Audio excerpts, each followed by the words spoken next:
What's going on? About to hit the gym, but before that, let's get to the video. Did Terence Crawford telling himself a little bit? Um, I'm wondering now if something is in place or was in place, and if he might have turned down a fight actually against Earl Spence. I'm wondering, just because of the back and forth that was going on between him and Earl Spence on social media. They kept going at it. And I think he got to the point where Earl Spence got into the space where he was like, kind of like, just F it. And I think he let out information that maybe he wasn't supposed to necessarily let out. Or he was beginning to let that information out. And because then all of a sudden, Terence Crawford was like, okay, let me call you. And he calls the guy. Almost like, oh, I took it too far. I gotta fix it. Like the kind of things that you do when you're about to get in trouble. Like, I'm about to get in trouble. I need to fix it. And the thing was, at the end of their, back and forth social media thing, where Earl Spence says, your promoter has been told, knows exactly what, needs to be in place in order for our fight to happen. So go tell your promoter to do that so we can do it next. Kind of like, you already know what, we already put it on the table exactly what it's going to take, for me to fight you. You know what I mean? So go tell your promoter to say okay to those demands that we have, and we can do it right now. And the second he said that, basically, is when Terence Crawford started saying, okay, let me call you. He calls him and he's apologizing, oh, yeah, everything's cool, this and that. So it makes you say, did Terence Crawford, were they offered something? Where then they said no to whatever it is that they were offered. And it's a big deal because Terence Crawford consistently keeps saying that.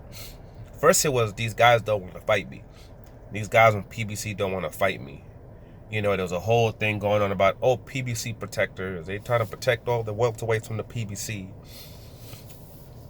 But then Sean Porter's team steps up and says, hey, we want to fight him. And, the PBC has given the go to fight him. Danny Garcia says, yeah, I'll fight him.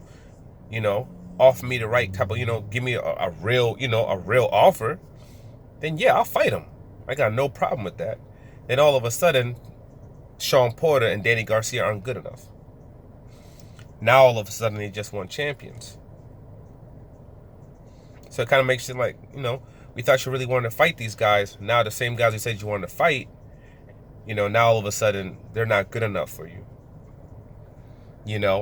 And it's kind of then goes back to what Earl Spence said. And I would believe that, yeah, it's not a view that, some, might like, or, it might be a controversial view, but my main thing when it's come to Terence Crawford is not that he's scared of anybody. Terence Crawford isn't scared of anybody. Terence Crawford will fight anybody, but he's very complacent with what Top Rank and Bob Arum want to do. He knows what their plans are. He knows what the direction is, and he's 100% on board with that direction. And we can go all the way back to the beginning when, he got the belt, and Earl Spence was like, yo, you get that belt, I'll fight you. Because they knew that he was already going to fight Jeff Horn. Then he fights Jeff Horn, and it's like, all right, it's time to make the fight. And then Bob Arum and Crawford both come out, and it's all on video. It's easy to find it. They say that fight doesn't make any business sense at that particular time, and that they need to wait until, the fight is a 500,000 plus pay-per-view fight. It's a big fight, then they can do it. But that, quote, it didn't make any business sense. They said that. So it's kind of like you're already maneuvering away from that bout already. And if you've seen previous videos, we've seen the videos of Top Rank and how they operate.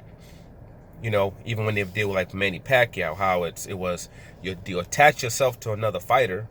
Then after you attach yourself to another fighter, you fight lower competition, and you utilize the possibility of fighting that particular one fighter to sell your fights. Then you fight him down the road. So it's pretty, I'm sure it's an easy situation where, they go to Terence Crawford and say, yeah, you can fight Earl Spence right now, but you're basically going to make what you're going to make in 2 fights. You fighting by yourself. You're going to make probably around $10 million, $10 million. You make about you maybe make about 3.5 now. So it's about what? 2 fights and a little portion of what you get of a third fight. That's not worth it right now. That's basically a year's worth of work, 12 months, a little bit over 12 months, 16 months. You might as well continue getting the money that you have right now with this long contract that you have with ESPN, and then wait till that fight builds even bigger and then do it later on. Because also that's when you sign to Bob Arum, that's what he does. If he he'll look at a fighter and say, okay, I'll make that money in 3 fights or 4 fights, that's 2 years. But I got 12 fights left in this guy right now. So I'm going to put him into a space where there's a possibility of him being damaged, and then we lose all this money that I would have made later, because they played a long game. They're going to say, hell no. And that's also part of the reason why they're not going to let him fight Danny Garcia, and they're not going to let him fight Sean Porter, because there are chances of him losing those fights. There are chances of him being hurt or, taking damage, let's say, in that particular fight. And they don't want that. Because then if that also happens, and then he doesn't necessarily look as spectacular as he has against these other guys he's been facing, then that might, diminish his brand. Or God forbid he loses, then all this extra finances you could have made off of him now could go away. So they're not going to want to do that particular fight. They're not going to do either one of those fights. They're not going to let him, I don't believe they'll let him even fight a Ugas. I don't believe they'll let him fight because it doesn't go with their motto and what they like to do. The only time they do it is if you put them kind of in a tough spot, like a Ramirez when he only had 1 fight left and he wanted to fight for unification. So they say, we'll let you go for do that unification, but you got to sign an extension. Since they only had him for 1 fight, he signed that extension. When they did the fight against Hooker, he actually ended up winning, and he came back. But now he's under this extension. Now he's fighting in China. No one knows who the hell he's fighting. You know what I'm saying? He's fighting in China or something like that, and now they got him fighting again back to these lower tier fighters with fights you don't even hear about. He has a fight coming up. No one even knows about it. When they should have been setting up a fight for him like against a Taylor for undisputed bout. For a big, huge money undisputed bout, but they got him fighting lower tier competition again right now. Maybe they'll set up the fight with him and Taylor. He can beat Taylor. He definitely can beat Taylor, but will they let him do it? Who knows?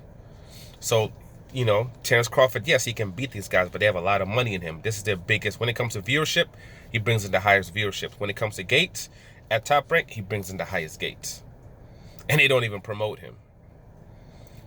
But so we know that there's been a time before when the fight could have happened, and Top Rank said no, and Terence Crawford, as you can see with interviews, he was complacent with that. He was okay with it, and he rode with it.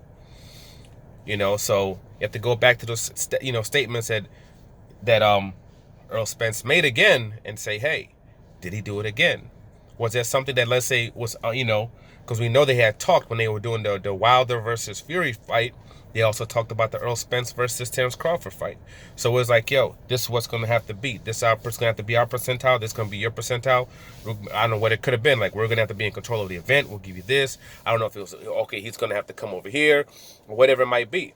But it seems as if terms would have been given to that man. So the whole notion of, Earl Spence doesn't want to fight him. Earl Spence is this. Earl Spence, it seems as if Terence Crawford can fight a Sean Porter or Danny Garcia if he wants to, or a Ugas. He can do it. Terence Crawford can fight Earl Spence if he wants to.